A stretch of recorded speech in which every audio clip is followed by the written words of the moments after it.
32 bore का pistol से धुनने वाला युवक को पुलिस ने 24 घंटे के अंदर अंधी हत्या करने का खुलासा किया। पूरा मामला सिंगरौली जिले के गढ़वा थाना कुल्हैया गांव का है, जो निवासी अभिषेक पांडे पिता अनिल पांडे एक युवक पर गोली मारकर हत्या कर देता है। अभिषेक पांडे का नाता भारतीय जनता पार्टी से जुड़ा बताया जा रहा है और करतूत सामने भी आ रहा है। गोली चलाने वाले भाजपा नेता अभिषेक पांडे का मध्य प्रदेश के उन बड़े बड़े नेताओं के साथ घटना के बाद फोटो भी वायरल होने लगा है। घटना दिनांक 13/7/2024 लाले बंसल पिता भुनीलाल बंसल को भाजपा नेता ने गोली मारकर हत्या कर दी। इस घटना का स्क्रिप्ट एक किसी फिल्मी दुनिया से कम नहीं बताया जा रहा है।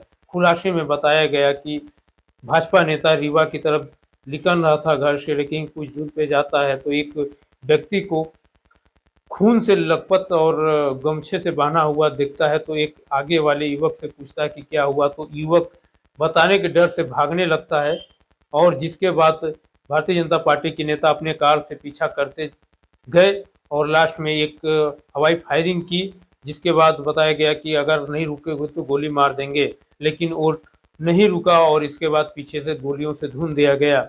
आखिर किस उद्देश्य से उस धुना गया? क्या ये उनको हाथों में इतनी पावर दी गई है कि किसी को भी हमला कर देंगे? लाइसेंसी बंदूक होती है लेकिन स्वयं को सुरक्षा के लिए दी जाती है, लेकिन किसी को ढूंढने के लिए नहीं दी जाती है। लेकिन आप उस व्यक्ति को गोली मारकर क्या आप उस व्यक्ति के हालात को देखने गए? इस घटना के खुलासे में बताया गया कि गोली चलाने के बाद आरोपी ने वहां से रीवा निकल दिए, जिसके बाद घायल व्यक्ति जंगल में पड़ा रह गया और वही मौत हो गई। और पुलिस को जब सूचना मिली तो पुलिस ने जांच करने गई। जांच के दौरान पता चला पूरा घटना का। लेकिन क्या इतना अधिकार उन नेताओं को दिया जाएगा? और सिंगरौली में आपको बता दें कि भारतीय जनता पार्टी के द्वारा अभी तक कुछ महीनों से लेकर आज तक का 2 बड़ी घटनाओं करने का अंजाम दिया गया है। और आपको बता दें घटना का जैसे ही खुलासा होता है तो भारतीय जनता पार्टी के जिला अध्यक्ष द्वारा एक लेटर पैड जारी किया जाता है, जो कि पुराना डेट उसमें दर्शा के और कारण बताओ नोटिस भी जारी किया जाता है, जो कि चुनावों में सहयोग न करने का नोटिस दिया गया था। लेकिन नोटिस का जवाब न मिलने से पार्टी ने उस अभिषेक पांडे को बाहर निकाल दिया गया था। लेकिन जब लिकाना गया तो भारतीय जनता पार्टी के द्वारा प्रेस कॉन्फ्रेंस करके क्यों नहीं जानकारी दी गई? क्या घटना होने के बाद ही पार्टी की छवि को बचाने के लिए ऐसा प्लान रचा गया? ये सवाल उठ रहा है, क्योंकि इस घटना में जिस तरह से फिल्मी स्टाइल के द्वारा जो स्क्रिप्ट सामने आ रहा है, किसी के गले से नीचे नहीं उतर रहा है। आइए जानते हैं इस घटना के बारे में पुलिस का खुलासा क्या है।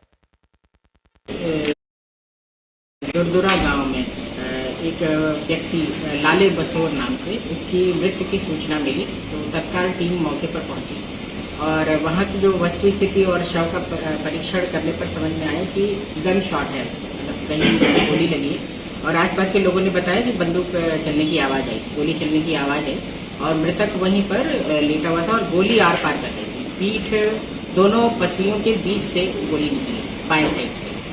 उसको देखते ही जो है कार्ट्रिज पहले ढूंढा गया, फिर इसके बाद समझ में आया 0.32 mm या 0.33 mm की हुई गोली।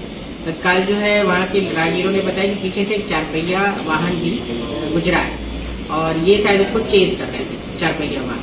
तो तुरंत अपनी 3 टीम एक्टिवेट किए एसडीओपी के अंडर में। एसडीओपी पीछे पीछे चेज कर रहा था आरोपी को और पिस्टल की जो गन शॉट लगी है तो पिस्टल का लाइसेंस कितने लोगों के पास है चितरंगी और गढ़वा के पास, उनकी लिस्ट निकाली गई और 4 पहिया जो XUV 300 थी उसके मालिक आरटीओ की वेबसाइट से क्लियर हो गया। तो मुश्किल से 6-7 घंटे में अपने को नाम क्लियर हो गया। फिर हम लोग बस आरोपी को राउंड अप करने में लग गए। रात के 2:30 बजे हमने उसको अरेस्ट किया। गोली मारने की वजह क्या थी? गोली मारने की वजह फिलहाल बहुत सामने नहीं आई है। मृतक के साथी जो उसके साथ मोटरसाइकिल पर सवार था वो एक बीच में चलते चलते काफी स्पीड में चल रहा था तो बकरे को टक्कर लगी, उससे वो गिर गया था। तो साथी को उसके सिरवेर में चोट आ गई थी और 4 पहिया वाहन चालक को शायद ये समझ में आया कि उसने इसको मार डाला है। तो वो बराबर उसको जो है लहराते हुए कि रुक जाओ वरना मैं गोली मार दूंगा, ऐसे करके जो है फिर फाइनली उसने पिस्टल डाल दी। लाइसेंस कब इशू हुआ? लाइसेंस इशू हुआ है इसी साल और उसने पिस्टल की खरीद भी इसी 20 जून को करी। आरोपी कौन है मैम? अभिषेक पांडे उम्र 30 वर्ष। सर निवास निवास कुलैया गांव गढ़वा था। नहीं, ऐसी कोई जानकारी नहीं है। हमने आरोपी को गिरफ्त में ले लिया और अब हम उसे पेश कर रहे हैं। संभवतः कोर्ट में भी पेश भी होगा।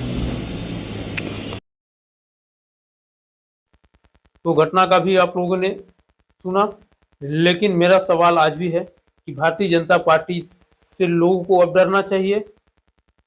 इतने बड़े भारतीय जनता पार्टी में गुंडा पल रहे हैं। क्या गुंडा पालने के लिए भारतीय जनता पार्टी संगठन तैयार करके रखी है? कि जनता पार्टी के अंदर कोई नैतिकता सिखाने का नहीं है, कोई नैतिकता नहीं रहती है। किस तरह से भारतीय जनता पार्टी के अंदर गुंडा पैदा हो रहे हैं। लगता है कि अब सारी सिस्टमों से, सारे गुंडे बदमाशों से ज्यादा भारतीय जनता पार्टी के नेताओं से डरने की आवश्यकता हो गई है। आखिर इतना बड़ा कांड होने पर अब सवाल ये भी उठेगा कि भारतीय जनता पार्टी से दो नेताओं ने इतना बड़ा घटना का अंजाम दिया है, क्या अब उनके ऊपर जैसे आम लोगों के ऊपर जैसे बुलडोजर की कार्रवाई होती है, क्या इन लोगों के ऊपर भारतीय जनता पार्टी के जो नेता खुखार अपराधी हैं उनके ऊपर भी कार्रवाई होगी? ये सवाल उठ रहा है, सवाल उठेगा। नमस्कार।